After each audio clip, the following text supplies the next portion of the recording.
जय जगन्नाथ, जय श्री श्याम, जय श्री अग्रसेन जी महाराज। क्रांति उड़ीसा मीडिया में आपका स्वागत है। मैं हूं नंद किशोर जोशी। सभी दर्शकों से अनुरोध है, कृपया इस चैनल को लाइक करें, शेयर करें, सब्सक्राइब करें एवं बेल बटन अवश्य दबाएं, जिससे आने वाले वीडियो की नोटिफिकेशन आपको मिलती रहे। आज हम चर्चा करने जा रहे हैं अग्रसेन जी महाराज पर। अग्रसेन जी की आज जयंती है, उनका जन्मदिन है एवं कल भी हमने इसी विषय पर वीडियो बनाया था एवं आज भी उसी विषय पर वीडियो बना रहे हैं। विषय बहुत अच्छा है। एक्चुअली एक दो और एपिसोड भी हो सकता था, लेकिन समय के अभाव में और नहीं हो सका। आज दूसरा और अंतिम कड़ी है इसमें हमारी तरफ से।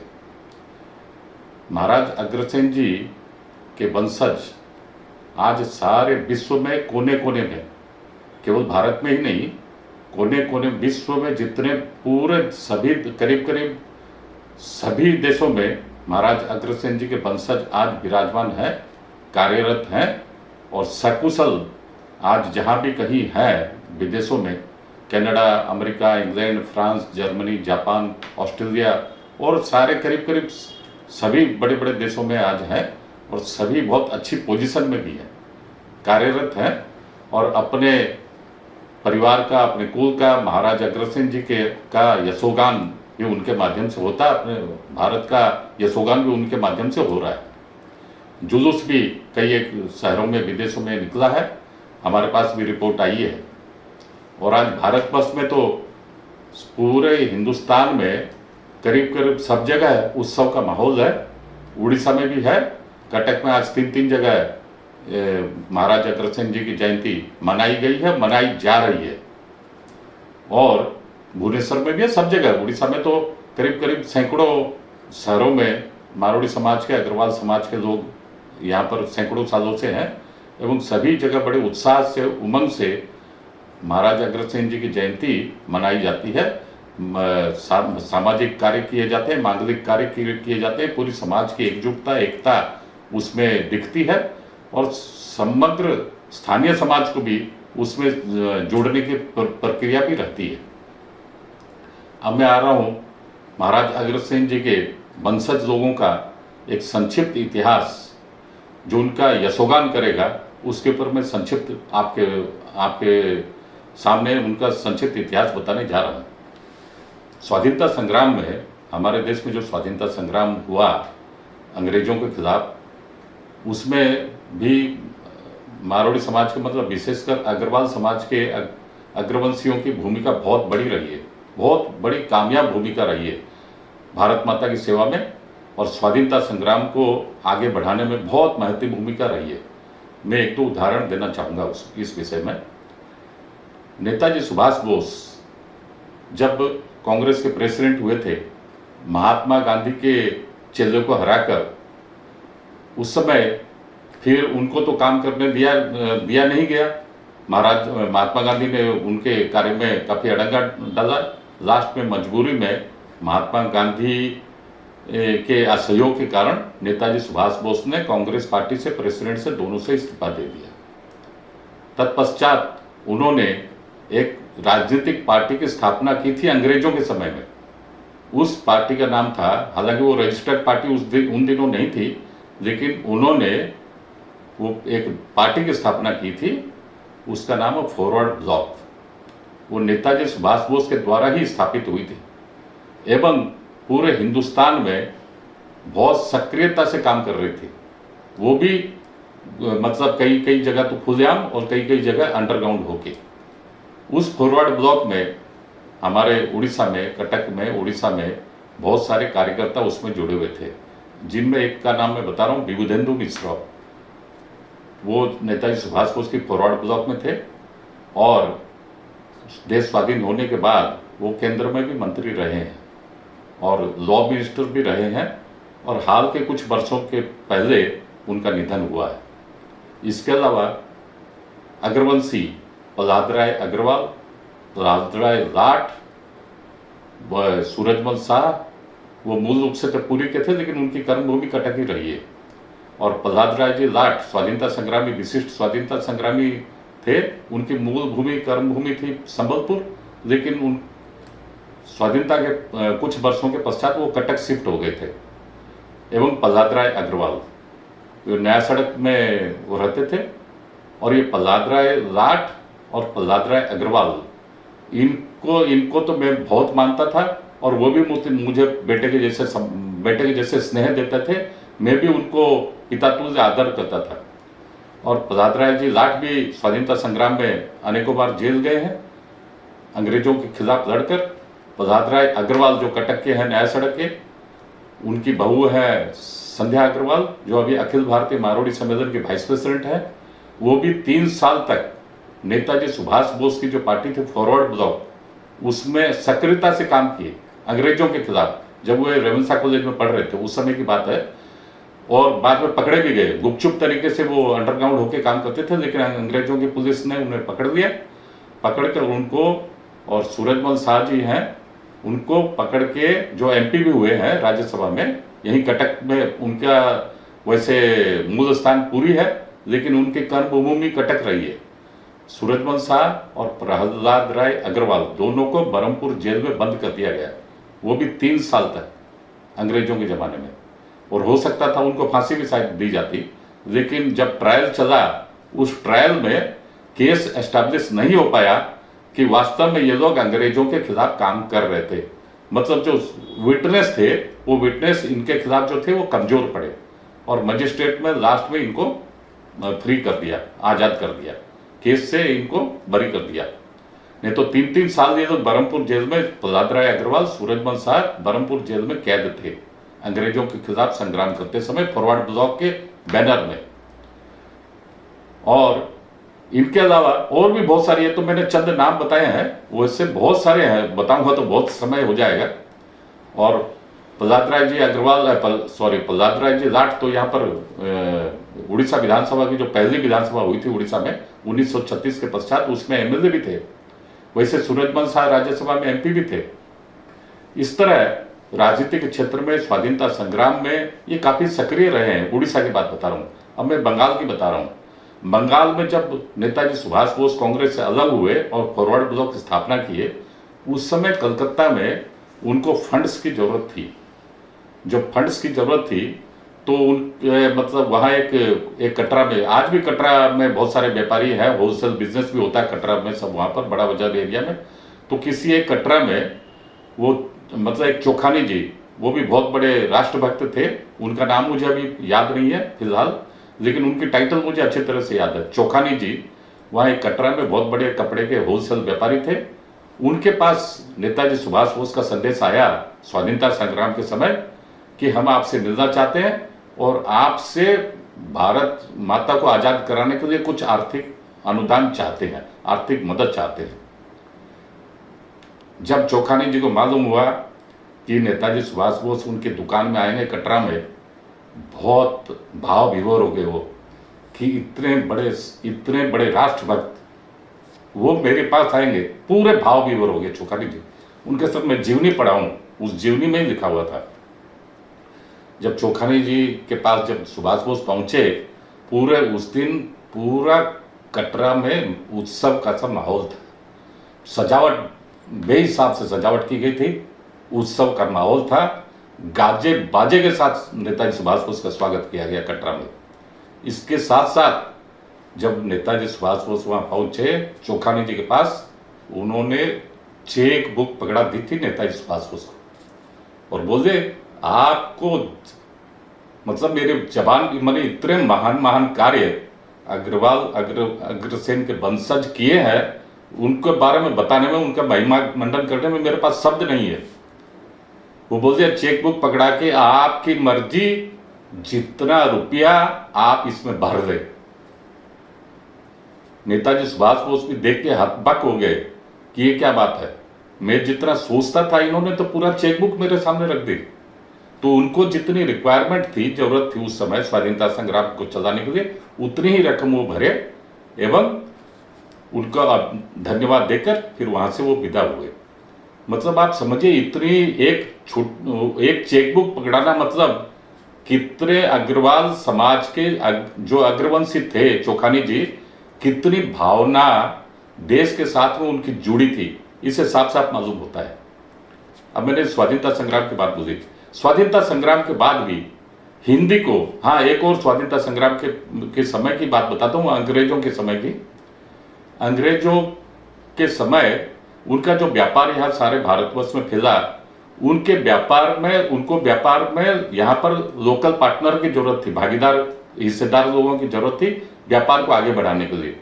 मारवाड़ी समाज के लोग, विशेषकर अग्रवाल समाज के लोग, उनके साथ में क्योंकि ये भी व्यापारी कौम है, अग्रवाल के जो मतलब अग्रवंशी जो है ये भी पूरे व्यापारी कौम है, और अंग्रेज तो व्यापारी है ही।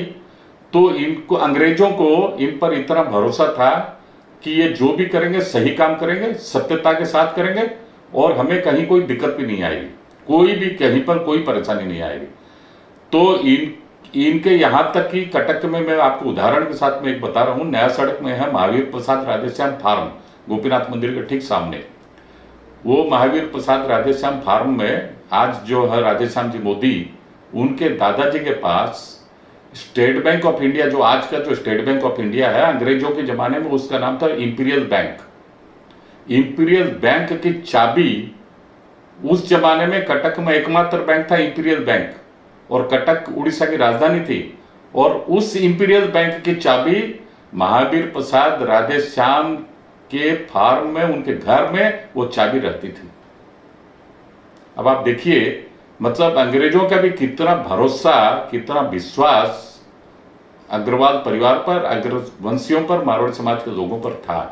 फिर जब उनका देहांत हुआ, तब एक दिन अंग्रेजों ने कटक में कचहरी बंद की, और उनका जो फ्लैग था वो फ्लैग को आधा झुकाए, उनके सम्मान में आधा झुकाए फ्लैग, अंग्रेजों ने आधा झुकाया, और एक दिन कचहरी को छुट्टी भी कर दी, अपने सरकारी कार्यालय को, कचहरी को छुट्टी किए। मतलब यहां से एक छोटी सी बात से यह प्रमाण होता है कि अंग्रेजों के समय अंग्रेज लोग भी जानते थे कि ये बहुत अच्छी व्यापारी कौम है, विश्वास के लायक है और सच्चे हैं। ये सबसे बड़ी बात है। ये तो मैंने अंग्रेजों के समय की आपको बताई। जो हमारे स्वाधीनता संग्राम में जो अग्रवंशियों का, अग्रवालों का जो योगदान था, उसके बारे में मैंने आपको चंद बातें बताई। अब मैं बता रहा हूँ व्यापार उद्योग को बढ़ाने में कैसे कैसे इनकी भूमिका रही है, सामाजिक क्षेत्र में, अन्य क्षेत्र में। 1800 करीब, आज से करीब 125-150 साल पहले यहाँ कटक में मालगोदाम की स्थापना हुई। सभी जानते हैं कि रोटी, कपड़ा, मकान, ये तीन चीज ऐसे हैं, सभी लोगों की मोस्ट एसेंशियल कमोडिटी है ये, रोटी, कपड़ा, मकान। ये तीन चीज सबको सबसे पहले चाहिए। तो मैं बता रहा हूँ एक एक करके कि यहाँ जो कटक में मालगोदाम की जो स्थापना हुई स्टेशन के आसपास क्षेत्र में, जो आज भी वहाँ मालगोदाम है, वो स्थापना में बहुत बड़ी भूमिका उस समय थी दाताराम जगन्नाथ फार्म की। इसके अलावा जोहरीमल गजानन, जुगीलाल विश्वनाथ और न जाने और भी कितने कितने फार्म, मेरे को तो सारे फार्म का नाम भी याद नहीं है। सैकड़ों साल पहले इन्होंने कटक में मालगोदाम स्थापना में बहुत बड़ी भूमिका, महती भूमिका निभाई, और लोगों को पूरे हिंदुस्तान के कोने कोने से, सभी मंडियों से माल मंगाने में, फिर यहाँ पर माल डिस्ट्रीब्यूशन करने में, और एसेंशियल कमोडिटी लोगों के पास कैसे सुलभ रेट से मिले, कैसे लोग आराम से पाए, इस काम में समाज की, मारवाड़ी समाज के, अग्रवाल लोगों की, अग्रवंशियों की बहुत बड़ी महत्वपूर्ण भूमिका रही है अंग्रेजों के जमाने में। उस जमाने में नेशनल हाईवे नहीं हुआ करता था, आने जाने में कोई इतनी अच्छी रोड, आजकल तो प्रधानमंत्री सड़क योजना, नेशनल हाईवे और सब जगह जगह जगह पुल बन गए, ब्रिज बन गए। उस जमाने में ये सब का अभाव था। उस कंडीशन में मालगोदाम की स्थापना हुई, एवं मालगोदाम की स्थापना में इन लोगों का जो 3-4 मैंने नाम बताया, इनकी बहुत बड़ी भूमिका थी। वहां से सारे भारतवर्ष से एसेंशियल कमोडिटी को मंगाने में, बेचने में, और उड़ीसा के कोने कोने में माल सप्लाई करने में। अब देखिए कितनी बड़ी बात थी। अच्छा, वैसे ही अब रोटी के मैंने बताया, अब कपड़ा की बता रहा हूँ। कपड़ा भी जब उड़ीसा का बहुत बड़ा मंडी, यहाँ कटक जब था, उस यहाँ पर जो नया सड़क में उस समय होलसेल मंडी थी कपड़ों की, और बड़ी बड़ी जो व्यावसायिक प्रतिष्ठान अग्रवाल भाइयों की, अग्रवंशियों की थी, और जो कपड़े सारे हिंदुस्तान की बड़ी बड़ी मिलों से सब जगह से मंगाते थे, एवं सुलभ रेट में सबको मुहैया कराते थे। वैसे ही सीमेंट, जो मकान की अब मैं बात बता रहा हूँ, सीमेंट की जो जरूरत थी, मैंने अपने स्कूल कैरियर में मैं देखा हूँ कि यहाँ पर एक बांका बाजार, मेरे घर और मेरे दफ्तर के पास में ही बांका बाजार है। 5 रुपये एक अग्रवाल परिवार के व्यवसायी 5 रुपये सीमेंट बोरी में मेरे स्कूल टाइम में मैंने देखा है। जूट के बोरी में उस समय सीमेंट भर्ती होता था, आज के जैसे प्लास्टिक में नहीं। 5 रुपये ऑनली कॉस्टिंग थी, आज तो शायद 300 या 300 से ऊपर है। मतलब मेरा कहने का तात्पर्य है कि रोटी, कपड़ा, मकान, तीनों को यहाँ के लोगों को सर्व सुलभ कराना, वाजिब रेट में देना, मंगाना, सप्लाई करना, डिमांड एंड सप्लाई पूरे मेंटेन किए हैं उड़ीसा के। मैंने कटक का एक उदाहरण दिया, वैसे आप पश्चिम उड़ीसा में संबलपुर जाइए, राउरकेला जाइए, बलांगीर, बरगढ़, छोटी मोटी सब बड़े शहर, सब जगह यही इसी तरह के आपको मतलब सेवा, ये जो सेवा रूपी काम आपको मिलेंगे। इसके अलावा ये तो बिजनेस भी था और इस माध्यम से एक तरह से सेवा भी थी। अब मैं बता रहा हूँ जो फिलांथ्रोपिक काम, समाज सेवा के जो काम, धर्म सेवा के जो काम किए हैं, सबसे पहले मैं अभी नाम लेना चाहता हूँ गौशाला का। 1905 में कटक में गौशाला स्थापित हुई थी, 1905 में। आज हो गए 118 साल स्थापित हुए। वैसे ही उड़ीसा के कोने कोने में अंग्रेजों के जमाने में 100-125 साल पहले अनेकों गौशालाओं का स्थापन हुआ और वो सारे के सारे अग्रवाल भाइयों ने, अग्रवंशियों ने स्थापना की। आज बड़ी खुशी की बात है, वो सारी गौशाला करीब करीब बढ़िया से चल रही है, सरकार का भी अनुदान आता है एवं आज केवल अग्रवंशी नहीं, समाज के सभी तबके के लोगों को, स्थानीय लोगों को जोड़कर वो गौशाला को काम पूरा सुचारू रूप से चल रहा है। और हजारों संख्या में गौमाता, हजारों नहीं, हजार तो एक गौशाला में कटक में 1000 से ऊपर है। यहाँ पर तो कटक में तो 3 गौशाला है। लाखों की संख्या में गौमाताओं की पूजा, गौमाताओं की सेवा बड़े तत्परता से उड़ीसा में अग्रवंशियों के द्वारा होती है। और वही सेम उदाहरण पूरे भारतवर्ष में भी आपको देखने मिलेंगे। मेरे पास जो इतनी इंफॉर्मेशन है उस आधार पर मैं बोल सकता हूं कि करीब 80% से ज्यादा पूरे भारतवर्ष में गौशालाओं का स्थापना और गौशालाओं का संचालन आज के समय में भी अग्रवाल परिवार, अग्रवंशियों के हाथ में है। और सैकड़ों सालों से पीढ़ी दर पीढ़ी गौशालाओं को बहुत अच्छा सुचारू संचालन वो करते आए हैं, गौमाताओं का सेवा करते आए हैं। इसमें मैं एक बात और कहना चाहूंगा, ये गौमाताओं की जो सेवा किए हैं या कर रहे हैं, उससे गौमाता के आशीर्वाद से, क्योंकि हम लोगों का मानना है, हिंदू लोगों का, सनातनियों का, कि गौमाता के अंदर, गौमाता के शरीर में 33 कोटि देवी देवताओं का निवास स्थान है। तो चूंकि गौमाता की सेवा शुरू दिन से करते आए हैं, जब से राजस्थान, हरियाणा में भी ये सेवा देखे हैं, करते आए हैं, उसी को सारे भारतवर्ष में भी किए हैं, फैलाए हैं, लागू किए हैं। उसी गौमाता के आशीर्वाद से पूरे भारत में जहां कहीं भी जो भी जन सेवा के काम है, कल्याण मूलक काम है, जनता के कल्याण के काम है, सभी उनके आशीर्वाद से वो कर रहे हैं एवं अपने व्यापार को भी आगे बढ़ा रहे हैं। इसके बाद जितने भी बड़े बड़े मंदिर, सारे भारतवर्ष में जितने भी तीर्थ स्थान है, वहां भी बड़ी बड़ी धर्मशालाएं अपने अंग्रेजों के जमाने में भी, इसके बाद भी अग्रवाल परिवार, अग्रवंशियों के द्वारा स्थापित की गई है। मैं एक छोटा उदाहरण देना चाहूंगा। यहाँ पर ये जो ऋषिकेश में, उत्तराखंड के ऋषिकेश में, वहाँ एक लक्ष्मण झूला है। आप जो लोग भी उत्तराखंड गए होंगे उनको सबको मालूम है, ऋषिकेश में जो झूला है, हरिद्वार के बाद जो ऋषिकेश जाते हैं वहाँ एक लक्ष्मण झूला है। उस लक्ष्मण झूले की भी, उसका लक्ष्मण झूले का निर्माण भी अग्रवाल परिवार के द्वारा ही किया गया है। काली कमले वाली की धर्मशाला वहाँ उत्तराखंड में अनेकों जगह पर है, वो भी अग्रवाल परिवार द्वारा किया गया है। पुरी में अनेकों धर्मशाला अग्रवाल परिवार के द्वारा किया गया है। ऐसे अगर बताऊंगा तो बहुत लंबा वीडियो हो जाएगा, बहुत सारा है। अब मैं आ रहा हूँ स्थानीय पर कटक और भुवनेश्वर में। हाँ, स्कूल कॉलेज की भी स्थापना पूरे उड़ीसा में स्कूल कॉलेज की स्थापना कटक में, जैसे मारोड़ी हिंदी विद्यालय, मारोड़ी high school, Imarti Devi college, ये तो सामूहिक प्रयास था। मारोड़ी हिंदी विद्यालय, मारोड़ी हाई स्कूल, उसमें से मैं भी पढ़ा हूँ। और ये तो पूरा समाज का सामूहिक प्रयास, अग्रवाल समाज का यहाँ सामूहिक योगदान है। लेकिन जोरीमल गजानन जी चैरिटेबल ट्रस्ट की तरफ से इमरती देवी स्कूल की स्थापना, इमरती देवी कॉलेज की स्थापना, वुमेन्स कॉलेज की स्थापना आज से करीब 50-55 साल पहले इन्होंने किया है, शायद 1967-68 में, 1960 के दशक में किया है। तो उस हिसाब से तो करीब 60-65 साल हो गए इनको स्थापना किए हुए। और उसमें सभी समाज के सभी वर्ग के लोग, सभी तबके के लोग सभी शिक्षा प्राप्त करते हैं। ऐसी बात नहीं है कि केवल अग्रवाल परिवार के या मारोड़ी परिवार के लोग वहां पर जाते हैं।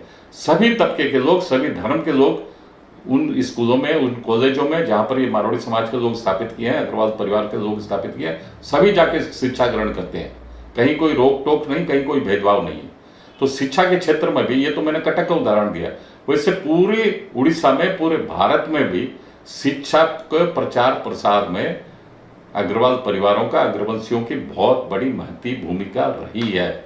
इसके अलावा मैं बोलूंगा कि आज जो हिंदी को हम लोग राष्ट्रभाषा हिंदी बोलते हैं, उसमें सबसे बड़ा राष्ट्रभाषा हिंदी को एक्चुअल प्रचार प्रसार अंग्रेजों के जमाने के बाद आजाद हिंदुस्तान में अगर सबसे ज्यादा फैलाए हैं, बढ़ाए हैं, उसमें दो वर्ग का सबसे बड़ा योगदान है। एक तो हिंदी फिल्म इंडस्ट्री का बहुत बड़ा योगदान है हिंदी के प्रचार प्रसार में, राष्ट्रभाषा के प्रचार प्रसार में। दूसरा मारोड़ी समाज के लोगों का भी बहुत बड़ा योगदान है। पूरे भारत वर्ष में जहां कहीं भी स्कूल कॉलेज की स्थापना किए हैं, लाइब्रेरी बनाए हैं, सब में हिंदी भाषा को केंद्र में रख के किए हैं। सब जगह हिंदी भाषा के स्कूल कॉलेज की स्थापना की है, लाइब्रेरी की स्थापना की है। मतलब देखा जाए तो राष्ट्रभाषा हिंदी का प्रचार प्रसार में भी अग्रवाल परिवार, अग्रवंशियों की बहुत बड़ी सार्थक भूमिका रही है। इसके अलावा मंदिरों में भी आप देखिए, कटक में भी बहुत सारे मंदिर हैं।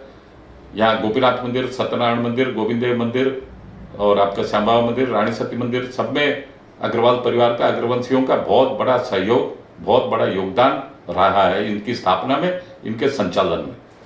इसके अलावा भुवनेश्वर में राम मंदिर है, भुवनेश्वर में भी श्याम बाबा मंदिर है।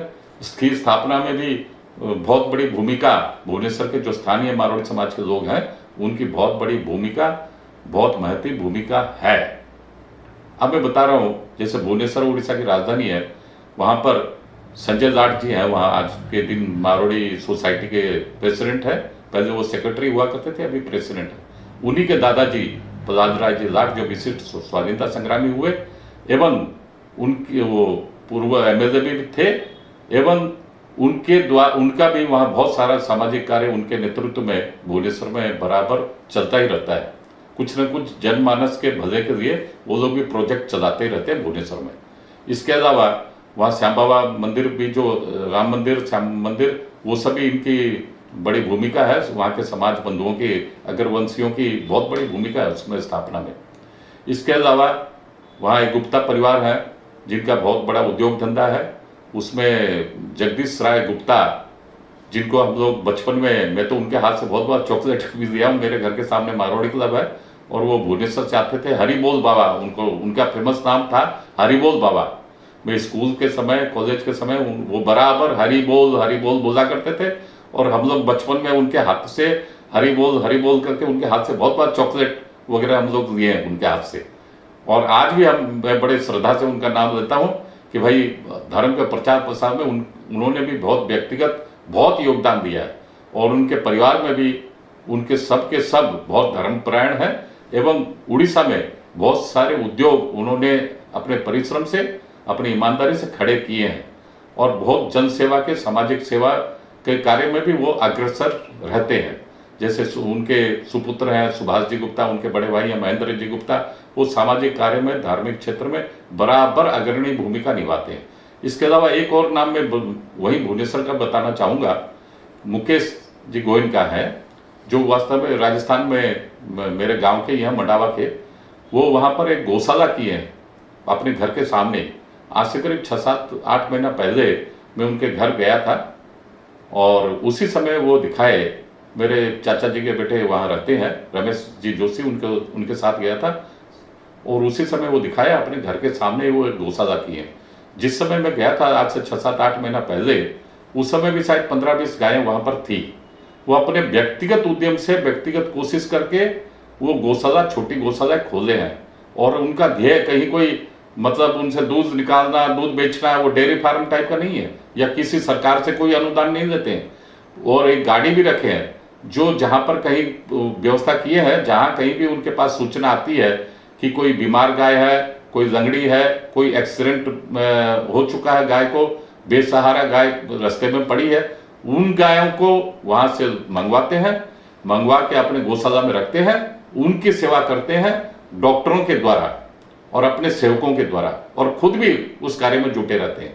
और अपने दम पर किसी गवर्नमेंट से कोई अनुदान नहीं, कोई दान नहीं, या किसी से और से कोई चंदा चिट्ठा नहीं। बहुत सराहनीय कार्य आज के जमाने में वो गो भक्ति का उदाहरण उन्होंने बहुत अनन्य उदाहरण पेश किया है। वैसे ही अगर एक एक बात बोलूंगा तो बहुत लंबा हो जाएगा, ये तो मैंने एक चंद उदाहरण आपके सामने रखे हैं। अब आज के जमाने में भारतवर्ष में सभी जानते हैं मीडिया का बहुत प्रभाव है, मीडिया बहुत प्रभावशाली है। मीडिया को भी अंग्रेजों के जमाने से और स्वाधीन भारत होने के पश्चात भी, जैसे टाइम्स ऑफ इंडिया ग्रुप, वो मारोड़ी अग्रवाल परिवार का है, और ये Hindustan times group, Indian express group, ये जो इंडियन एक्सप्रेस ग्रुप के जो फाउंडर थे रामनाथ जी गोयनका, वो तो मेरे गांव मंडावा के हैं, राजस्थान के। मैंने एक पिछले बार 10-15 दिन पहले, 15-20 दिन पहले भी एक वीडियो मीडिया के उस संदर्भ में बनाया था, उसमें भी मैंने ये जिक्र किया था। इसके अलावा और भी ये इंडियन एक्सप्रेस ग्रुप का हिंदी अखबार है जनसत्ता, फाइनेंशियल एक्सप्रेस। वैसे टाइम्स ऑफ इंडिया के भी नंबर ऑफ पब्लिकेशंस है, हिंदुस्तान टाइम्स के भी हैं। इसके अलावा जागरण जो यूपी में बड़ा प्रमुख अखबार है, बहुत सारी जगह से भी निकलता है, और ये दैनिक भास्कर है, अनेकों अखबार, रांची एक्सप्रेस है, झारखंड की राजधानी से निकलता है, अनेकों अखबार, अनेकों टीवी चैनल और मीडिया ग्रुप मारोड़ी समाज, विशेषकर अग्रवाल समाज के द्वारा स्थापित है और आज धड़ल्ले से चल रहे हैं। मतलब मीडिया में भी इनका बहुत अच्छा उच्च स्थान है अग्रवंशियों का।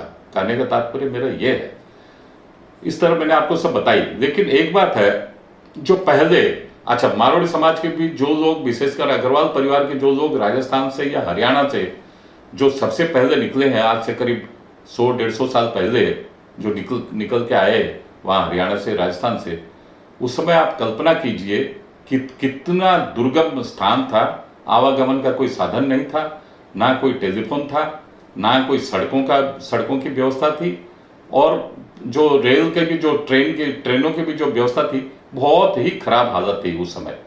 जैसे उड़ीसा का सर्वप्रथम रेलवे स्टेशन कटक में बना 1850 में।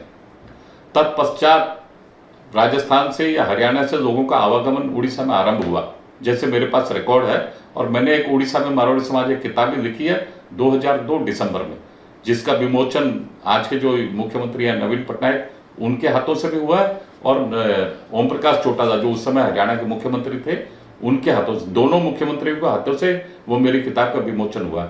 उस समय मैंने विस्तार से लिखा है कि कैसे कैसे परिस्थिति, किन विषम परिस्थिति में मारोड़ी समाज के लोग वहां से अपने गाँव से निकले, राजस्थान से, हरियाणा से, कहाँ होके निकले, कितनी मुसीबतों को उनको सामना करना पड़ा, इत्यादि काफी विस्तार से मैंने दिया है। तो अब आप सोचिए, उस समय के लोग जिनके पास पूंजी बहुत कम थी और पढ़ाई लिखाई भी कोई ज़्यादा नहीं थी, क्योंकि सब जगह गांव में स्कूल कॉलेज की व्यवस्था नहीं थी, 2-4 क्लास मुश्किल से पढ़े होंगे, और पैसे की भी बहुत तंगी थी, बहुत कमी थी। उस हाल और आवागमन का कोई साधन नहीं था, आज के जैसे फोन का या मोबाइल फोन का कोई व्यवस्था नहीं थी। उस जमाने में, उस कंडीशन में वो वहां से अपने गांव से निकले हैं, हजारों किलोमीटर दूर पर गए हैं, सारे भारतवर्ष में पहुंचे हैं, किन किन विषम परिस्थितियों का वो सामना किए हैं। रास्ते में दुर्गम पहाड़, जंगल, पशु ऐसे मिले हैं, मतलब क्या उसका कोई वर्णन नहीं किया जा सकता। उनके बावजूद भी वो जहां कहीं भी गए हैं, वहां उन्होंने अपना मतलब अच्छा व्यवसाय भी आरंभ किया, बहुत कड़ी मेहनत से, मजदूरी से, लगन से, ईमानदारी से, सच्चाई से अपना काम किया, और खुद एस्टेब्लिश हुए, साथ में अनेकों लोगों को रोजगार मुहैया कराया, स्थानीय लोगों को भी।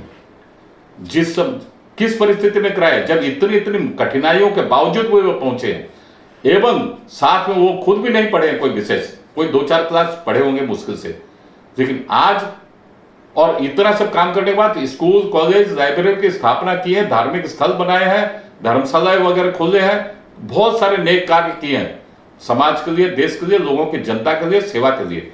लेकिन आज के समय आ गया, ठीक उलट हो रहा है।